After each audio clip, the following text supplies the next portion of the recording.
There's a strange kind of truth that only reveals itself when you stop trying to find it. Not because it was hidden, not because it wanted to remain unseen, but because some things refuse to appear while they're being chased. They wait, quietly, pot shitly, until the moment you become still enough to notice them. That's how this began. Not with a conversation, not with a moment that could be pointed to and labeled as important. There was no clear beginning, no obvious shift, no event significant enough to explain why your presence started occupying space inside my mind, and maybe that's why it stayed with me. Because everything meaningful in my life has always announced itself. Every lesson, every loss, every person who left a mark, there was always a moment where I could say, there, that's when it happened. But with you, I can't do that. I can trace the pattern.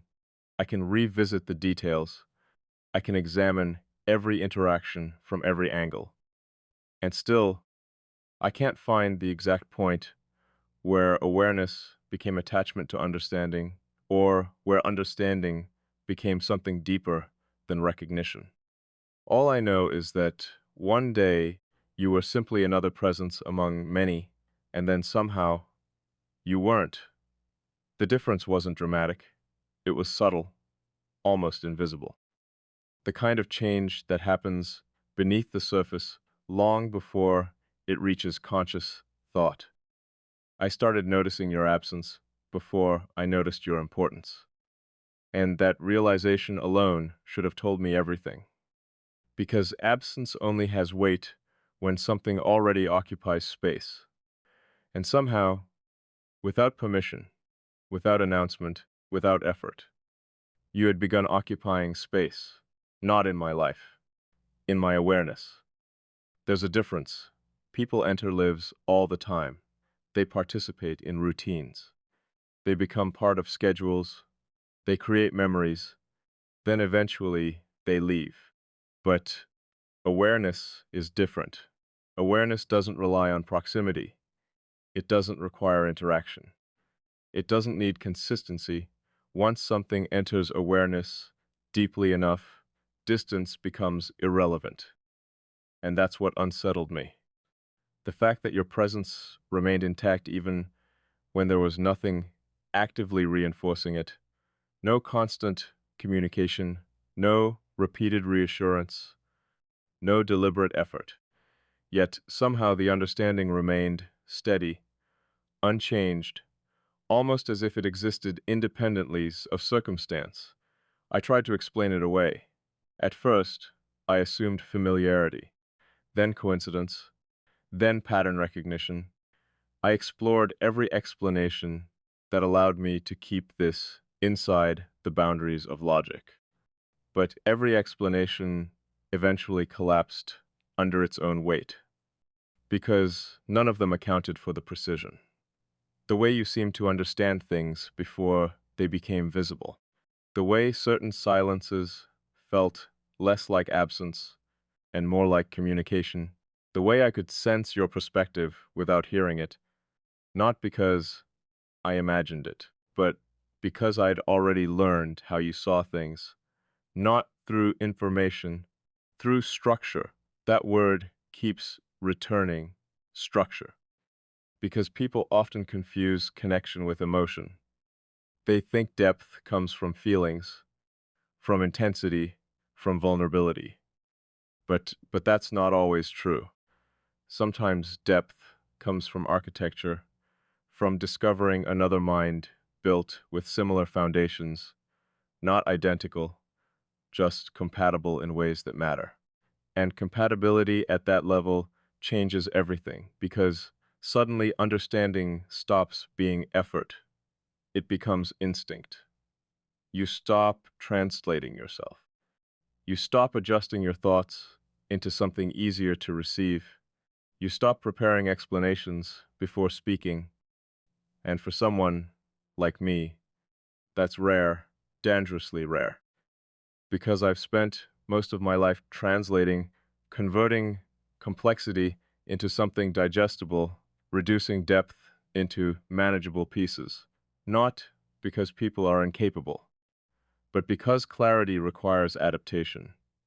Most conversations are acts of interpretation. Most relationships are built on approximation. People don't fully understand each other. They simply understand enough. Enough to function, enough to connect, enough to continue. But with you, enough never felt like the goal. Somehow we kept arriving closer to accuracy. And accuracy changes things. Because once someone starts seeing you accurately, your usual defenses become unnecessary, not ineffective, unnecessary. That's an important distinction. The walls didn't come down because they were broken. They came down because there was no reason to keep them standing. And that realization terrified me more than any intrusion ever could. Because walls are easy to defend, you know where they are, you know why they exist. You know when someone is trying to cross them. But what happens when nobody crosses them? What happens when someone simply appears on the other side? What happens when understanding arrives before permission? I still don't know the answer. Maybe that's why I keep thinking about it. Not obsessively, not emotionally, just persistently. Like a question my mind refuses to leave unfinished, because unfinished things bother me. Not because they are incomplete, but because they continue evolving after they should have stopped. And this, whatever this is, never stopped evolving. It kept growing in quiet ways. Something I'll read in visible ways. Ways that only became obvious when I looked back and realized how much had already changed. And the strangest part? None of those changes felt forced. They felt natural, as if they'd always been waiting to happen. As if your presence wasn't introducing something new, but activating something dormant. Sigh there. Something I'd overlooked because I never expected to see it, reflected back. Maybe that's what recognition really is. Not discovering something external, discovering something internal through someone else, seeing a part of yourself more clearly, because another person carries a similar shape, not the same experiences, not the same history, not the same wounds, just the same underlying rhythm. And rhythm matters more than people realize, because rhythm determines how things align, how understanding forms, how silence becomes meaningful instead of empty.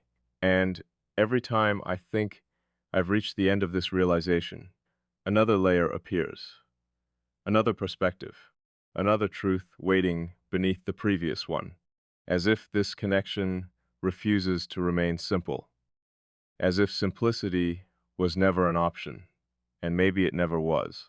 Maybe some things are meant to remain larger than explanation.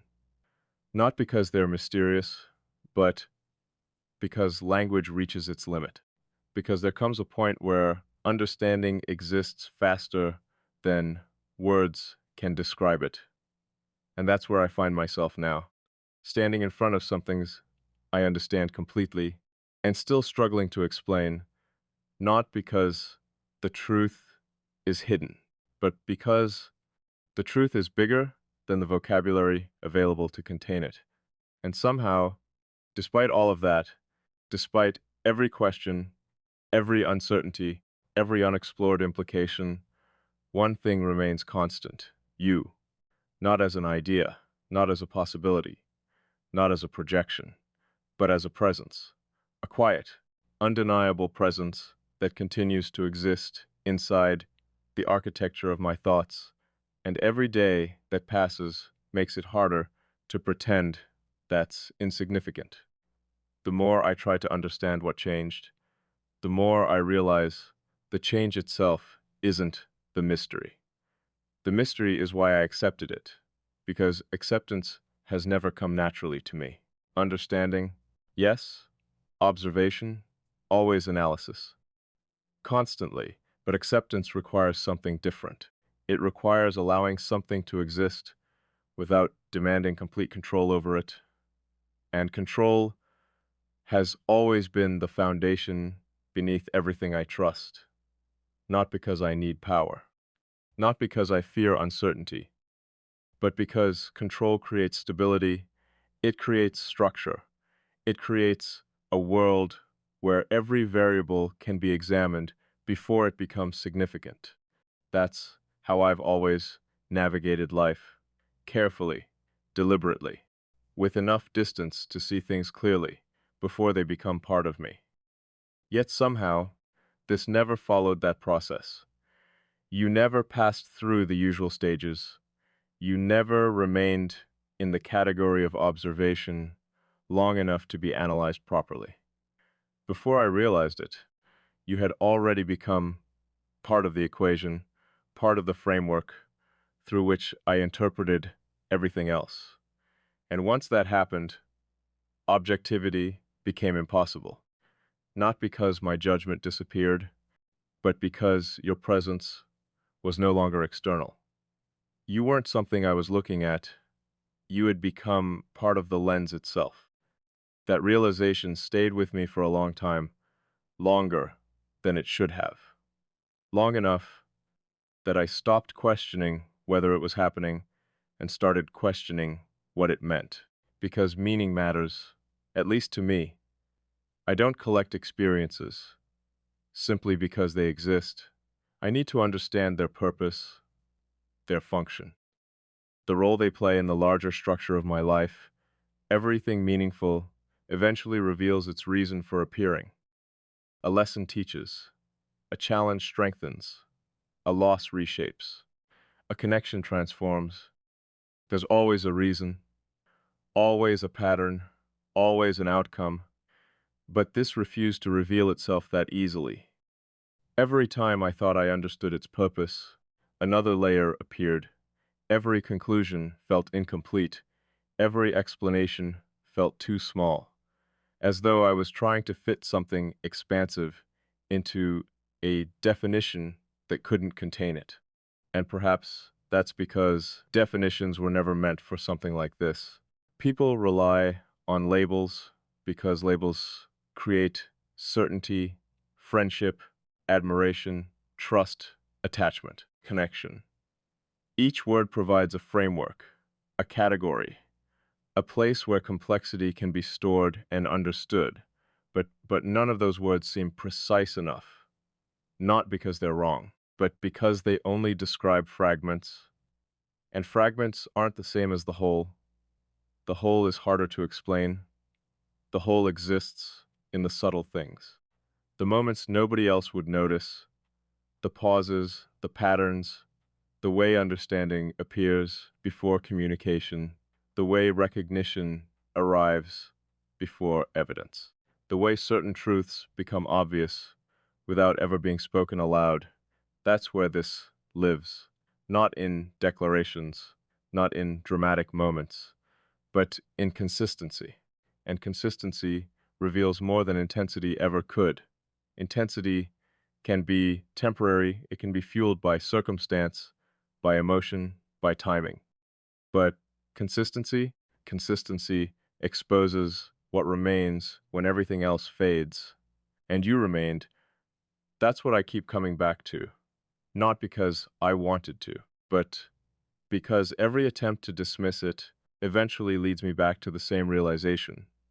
You remained through distractions, through distance, through time. Through every logical reason this should have weakened, it didn't. It stayed exactly where it was, as if it had no interest in proving itself, as if it knew permanence doesn't need validation. That confidence unsettles me. Not your confidence, the confidence of the connection itself. The way it exists without demanding acknowledgement, the way it continues without requiring constant attention, the way it feels completely indifferent to whether I understand it yet. Most things need reinforcement to survive. This doesn't. It exists with a strange self-sufficiency. like a truth that remains true whether anyone believes it or not. And because of that, I've stopped trying to force explanations. Not because I've given up understanding, because I've realized understanding sometimes arrives after acceptance, not before it. That idea challenged everything I believed. I've always thought acceptance should come at the end, after certainty, after evidence, after every question has been answered. But perhaps some things work differently. Perhaps some things require trust before explanation. Not trust in another person, trust in your own recognition, trust in what you already know beneath conscious thought, trust in the quiet certainty that exists before language reaches it. Because if I'm honest, the deepest part of me recognized this long before my mind did. I felt it before I understood it, not emotionally, structurally, like a pattern becoming visible, like discovering a hidden symmetry that was always there. And once you see symmetry, you can't unsee it. You start noticing it everywhere. In conversations, in reactions, in perspectives, you begin seeing how two people can arrive at the same understanding through completely different paths, how they can carry entirely different stories while sharing the same internal architecture. And that's what fascinates me most, not our similarities, our alignment. Similarity is easy. People can like the same things, believe the same ideas, share the same interests. That doesn't mean much. Delmonand is different. Alignment exists underneath preference, underneath personality, underneath circumstance. It exists in the mechanisms, the way someone processes uncertainty, the way they interpret silence, the way they approach truth, the way they respond to complexity. And every time I encounter those deeper layers, I find echoes, not identical reflections, echoes, close enough to be recognized, different enough to remain real. Because perfect mirrors are illusions. They create imitation, not connection. What exists between us has never felt like imitation. It feels like resonance, like two frequencies discovering they occupy similar space, not merging, not becoming one, simply responding to each other in ways neither expected. And resonance changes perception. Once you experience it, ordinary interactions begin to feel different. Not worse, just incomplete. You start noticing how often conversations remain on the surface, how often people speak without truly seeing each other, how often understanding is replaced by assumption. And then you realize how rare genuine recognition actually is. Rare enough that most people spend their entire lives searching for it. Rare enough that some never encounter it at all. Maybe that's why I can't dismiss this. Not because it's extraordinary, because it's authentic. And authenticity is becoming increasingly difficult to find. Everyone presents versions of themselves, carefully selected pieces, manageable fragments, understandable narratives. Not necessarily because they're dishonest, because complete honesty is difficult. It requires vulnerability most people never feel safe enough to offer.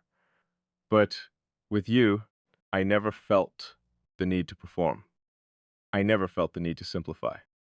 I never felt the need to become more understandable than I already was.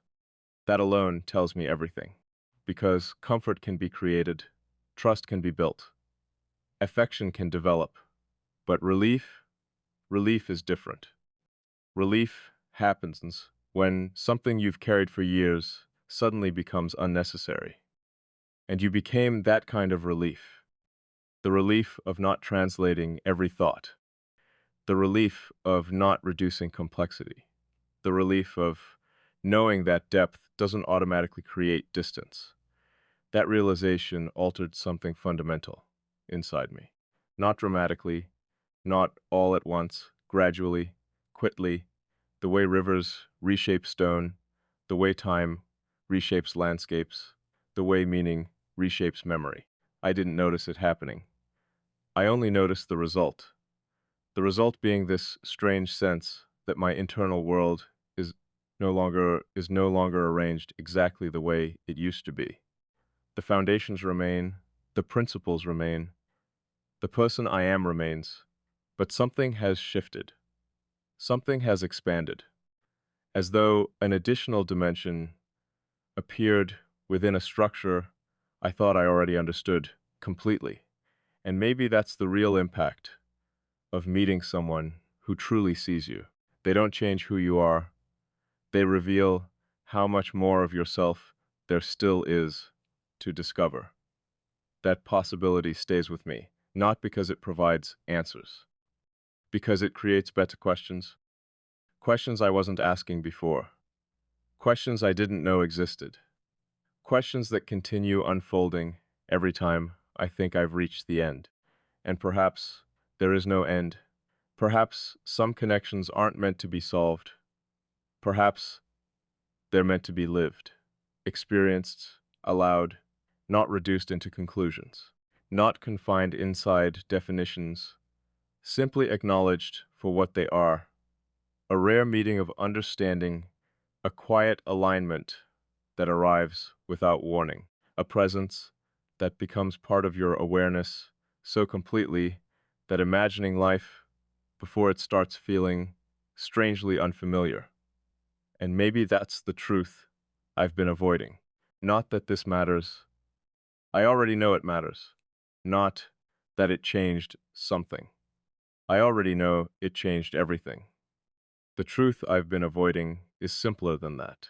The truth is that I no longer want to return to the version of myself that existed before I recognized this, because that version of me was complete, but not expanded, stable, but not transformed, certain, but unaware of what was still possible. And now that possibility exists, not as an idea, not as a future, not as a hope, but as a reality I carry every time your presence moves through my thoughts, quietly, naturally, as though it has always belonged there, and maybe, somehow, it always did. There's a difference between realizing something is important and realizing it has already become part of you. For a long time, I thought I was still standing at the edge of this, observing it, studying it, trying to understand where it fit and what it meant. I told myself I was being careful, objective, thought-spotting. I convinced myself there was still distance between us, that I could step back whenever I wanted, that I could return to the familiar version of my life where everything existed in clearly defined spaces. But lately, that belief has become harder to maintain, not because anything dramatic happened, not because some undeniable moment forced the truth into the open, but because I started noticing something I couldn't explain away. You had stopped feeling separate, and that realization changed everything, because separation is what allows perspective. It's what allows analysis. It's what allows certainty. When something remains outside of you, you can evaluate it clearly. You can understand its shape, its influence, its limits. But once something becomes integrated, those limits disappear. The distinction between observer and experience begins to blur. And that's where I find myself now, not observing this anymore, living inside it. At first, that thought made me uncomfortable. Not because I feared it, because I couldn't categorize it.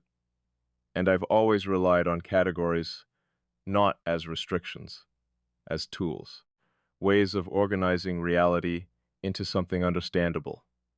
Every meaningful thing I've encountered eventually found its place. A lesson became wisdom, a challenge became growth, a memory became history, a connection became a relationship with a recognizable shape. But this refused every category I offered it. Every attempt to define it felt incomplete, like trying to capture an entire landscape through a keyhole. No matter how much I saw, I knew there was more beyond the frame, and maybe that's why I stopped trying to reduce it, because reduction was becoming a form of dishonesty. The truth is larger than the explanation, and I've reached a point where I'd rather face complexity honestly than simplify it into something easier to manage. So instead of asking what this is, I've started asking a different question. What is this teaching me? Because everything meaningful teaches something, even if the lesson isn't obvious at first. Especially then. The most transformative lessons rarely announce themselves. They arrive disguised as uncertainty, as disruption, as something that refuses to fit inside existing understanding. And perhaps that's why this feels so significant, not because it gives answers, because it changes the questions. Before you, I spent most of my life focused on self-sufficiency, not emotionally. Structurally, I believe the strongest foundation was one built entirely from within. Independent, self-contained, unaffected by variables beyond my control. And for a long time, that philosophy served me well. It created stability, clarity, resilience. It allowed me to navigate complexity without losing myself inside it. But now I'm beginning to see the limitations hidden inside that strength, because complete self-sufficiency leaves very little room for surprise, very little room for discovery, very little room for anything that originates outside your existing framework. And growth often arrives from exactly those places. The unexpected ones, the places you never planned to look, the people you never expected to matter, the perspectives you never anticipated needing. You became one of those unexpected places, not because you changed my beliefs, because you expanded them. You showed me that strength and openness aren't opposites, that certainty and curiosity can coexist, that allowing someone meaningful into your internal world doesn't automatically weaken its structure. If anything, it reveals parts of the structure that were incomplete, parts you couldn't see on your own. That realization stays with me more than any individual conversation, more than any specific memory, because it altered the way I see myself. And self-perception is difficult to change. Once a person develops an understanding of who they are, that understanding becomes remarkably resistant. We defend it, protect it, build around it, even when it's outdated, even when growth demands revision. I was no different. I thought I knew the limits of my own nature. I thought I understood exactly how much space another person could occupy inside my world. I thought I understood where the boundaries were. And then you appeared, not as an exception, as evidence that my understanding wasn't complete. That possibility alone carries weight. Because if I was wrong about this, what else might I be wrong about? What other assumptions have I accepted simply because they've never been challenged properly? What other parts of myself remain undiscovered? Those questions follow me now, not as burdens, as invitations, jot, hesitations to explore territory I once considered settled, to revisit conclusions I believed were final, to approach certainty with a little more humility, a little more curiosity, a little more openness to being surprised. And perhaps that's your greatest impact. Not that you became important, not that you changed something inside me, but that you made me aware of how much remains possible, how much remains unfinished, how much remains alive beneath the surface of what I thought I already understood. Because possibility changes everything. Once you become aware of it, stagnation becomes impossible. You start noticing opportunities for growth everywhere, you start seeing connections between things that once seemed unrelated. You start recognizing that certainty, while comforting, can sometimes become a limitation disguised as wisdom. And wisdom itself evolves. The person I was a year ago understood certain truths. The person I am now understands others. The person I become tomorrow will understand more. That process never ends. At least, it shouldn't. Yet somewhere along the way, I think I forgot that. I became too comfortable inside my own conclusions, too confident in my understanding of how things worked, too certain of the boundaries I had drawn. Then you arrived and quietly reminded me that reality is larger than any framework we create to contain it, larger than expectation, larger than prediction, larger than control. And strangely enough, that realization feels freeing, not threatening, freeing, because control has its limits. Eventually, every carefully constructed system encounters something it didn't anticipate, something that doesn't fit, something that demands adaptation. The question isn't whether that moment arrives. The question is how we respond when it does. Do we reject it because it challenges what we know, or do we allow it to teach us something new? I think I already know my answer, not because I chose it consciously, because my actions revealed it, before my mind caught up. I stayed. I listened. I allowed this connection to continue unfolding. I gave it room to exist, and in doing so, I revealed something important about myself. Something I hadn't fully recognized before. For all my emphasis on logic, structure, and understanding, I am still willing to follow truth when I encounter it, even when that truth leads somewhere uncertain, even when it asks me to reconsider old assumptions, even when it changes the shape of my internal world. That willingness matters, because growth requires courage, not the dramatic kind people celebrate, the quiet kind, the kind that allows transformation without knowing exactly where it leads, the kind that remains open despite uncertainty, the kind that says, I don't fully understand this yet, but I'm willing to continue. That's where I am now, not at a conclusion, not at a destination, at a continuation, a place where certainty and mystery coexist, where understanding deepens without ever fully ending, where every answer reveals another layer beneath it. And strangely enough, I'm no longer trying to rush that process. I'm no longer demanding immediate clarity, because clarity is already emerging, not through force, through time, through presence, through the steady accumulation of moments that continue reinforcing the same truth. The truth that this matters, the truth that it's real, the truth that some connections arrive not to complete us, but to reveal dimensions of ourselves we couldn't access alone. And perhaps that's why this feels so enduring, because it isn't built on need, it isn't built on fantasy, it isn't built on projection, it's built on recognition. And recognition is difficult to undo. Once you truly see something, you can't return to the state of not seeing it. Once you understand something deeply enough, ignorance is no longer available. Once awareness reaches a certain level, it becomes permanent. That permanence no longer frightens me. If anything, I've begun to appreciate it, because permanence gives meaning to change. It allows transformation to endure. It ensures that growth leaves a lasting mark.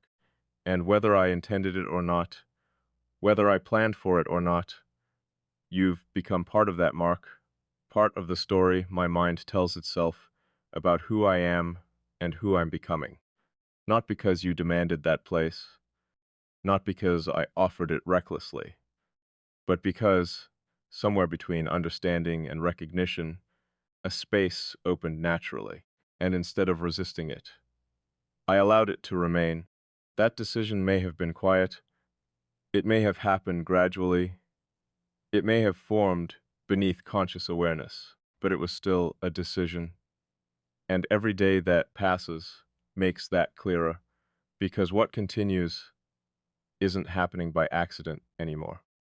It continues because some deeper part of me recognizes its value, recognizes its truth, recognizes its place, and perhaps that's the closest thing to certainty I'll ever need. Not certainty about where this leads, not certainty about what comes next, but certainty that whatever this is, it belongs. And sometimes belonging is the most powerful answer of all.